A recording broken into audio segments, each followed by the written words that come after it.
काय गये तारिणी, लाज नाही वाटली तुला असं वाटतं ना? मिलिंदाने त्याच्या गुंडांसमोर हात जोडताना जेवढी लाज मला वाटली नव्हती ना, त्याच्यापेक्षा जास्त लाज आज मला वाटते. माझं चुकलंच. तुझ्या आधी मी तुझ्या धाकट्या बहिणीचं लग्न लावून दिलं, त्याचं तुला वाईट वाटलं, पण ते तू दाखवलं नाहीस का? एक बाप म्हणून मी खरंच खूप कमी पडलो ग. म्हणून तू हे असं पाऊल उचललंस. आयुष्यातला हा सगळा मोठा निर्णय घेताना तू आम्हा कोणाला काही सांगितलंच का नाहीस? कसं सांगणार? कुठल्या तोंडाने सांगणार? हे असले धंदे सांगता येतात कोणाला? तरी मी सांगत होते आधीपासून, या दोघांच्यात नक्की काहीतरी आहे. कोणी ऐकलं नाही माझं. आता बोला बोला ना. लग्न केलं तेही सांगितलं नाही. कधी केलं, कुठे केलं, काय माहिती आपल्याला? कशी मान्यता द्यायची या लग्नाला? आता का दातखिळी बसलीये तुझी? बोल ना, कधी केलं ते लग्न, कुठे केलं? अगं खांडेकरांचा मुलगा आहे ना हा. हे समजल्यावर केलं असेल लग्न लगेच. आयती संधी चालून आली ना. नाहीतर एवढं श्रीमंत सासर थोडीच मिळणार होतं हिला. झाला महिना झाला त्यांच्या लग्नाला. आम्ही पाहिलं ना त्यांचं मॅरेज सर्टिफिकेट. काय ग, लाज नाही वाटली तुला? हा, निशीच्या सुखावरच उठली होतीस ना तू. निशीचं सुख बघवलं नाही तुला. जशी आई तशी मुलगी. सतत बेलसऱ्यांना लाज आणायची चार चौकात. एवढंच सांगतं ना तुम्हाला. पद्मिनी ताई, तुम्ही यांना घरात घेतलंच कसं? नाईलाज होता माझा. नवऱ्यासाठी म्हणून घरात घेतलं.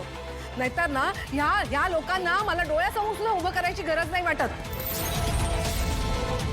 चांगलाच डाव साधलाच रे केदार. वडील श्रीमंत आहे म्हटल्यावर आयते पैसे मिळणार तुम्हाला. तारिणी आगाऊच आहे, पण तुझ्यावर विश्वास ठेवला होता ना रे. तू पण तिच्याच सारखा निघालास. काव्याला स्वतःच्या प्रेमाच्या जाळ्यात अडकवून घेतलंस आणि सरळ लग्न करून मोकळा झालास तारिणीशी. फसवलंयस तू माझ्या मुलीला. माझं काव्यावर प्रेम नव्हतंच कधी. अरे किती खोटे बोलशील. दोघांचा एकत्र फोटो आहे तो काय मग? त्या फोटोजला काहीच अर्थ नव्हता ना. माझं सामान बाहेर फेकताना विचारलं ना, तुमची मुलीची जबाबदारी माझ्यावर थोपताना. आता तुम्ही सगळ्यांवर संशय घेता ना. मग एकदा तरी स्वतःच्या दिव्याखाली किती अंधार आहे हे बघितलं तुम्ही. आणि मी कोणालाही फसवलेलं नाहीये. जिच्यावर माझं प्रेम आहे तिच्या बरोबरच लग्न केलंय. काही कोणाचा विश्वासघात केला नाहीये मी. पण या तारिणीने तर विश्वासघात केलाय ना आमचा. काय ग?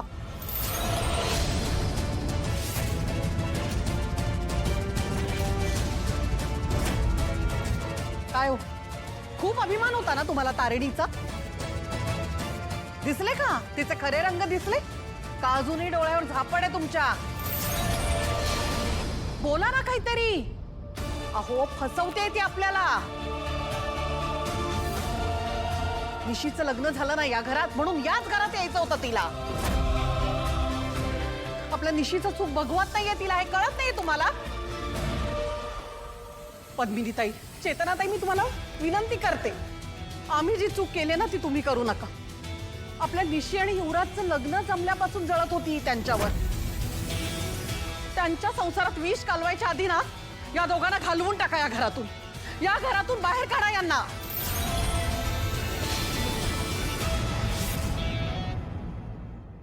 बाबा, आत्या, निशीची आई, आम्हाला माफ करा. आम्ही चुकलो. माफी मागतेस? ही असली नाटकं करू नकोस हं? झालं तेवढं पुरे झालंय. बाबा, तुम्ही तरी ऐकून घ्या. आम्हाला तुमचा विश्वासघात नव्हता करायचा. खरंच हे सगळं आम्ही तुम्हाला सांगणार होतो,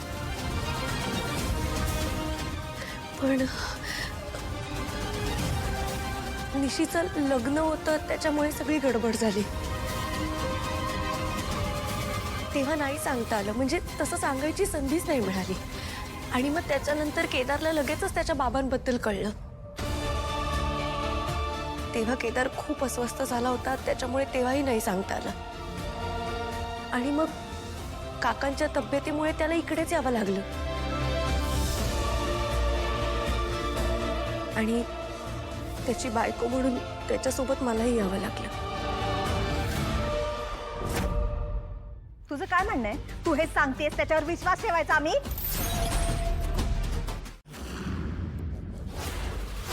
केदार, नाही तारिणी, यांना कळायला पाहिजे.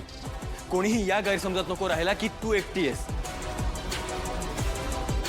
आता हा तिचा नवरा कायम तिच्या बरोबर असणार आहे.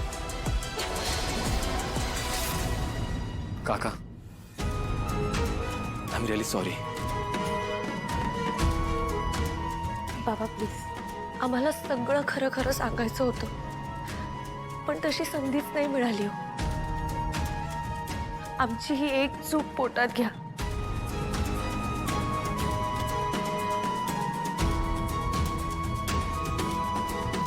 मागे वा.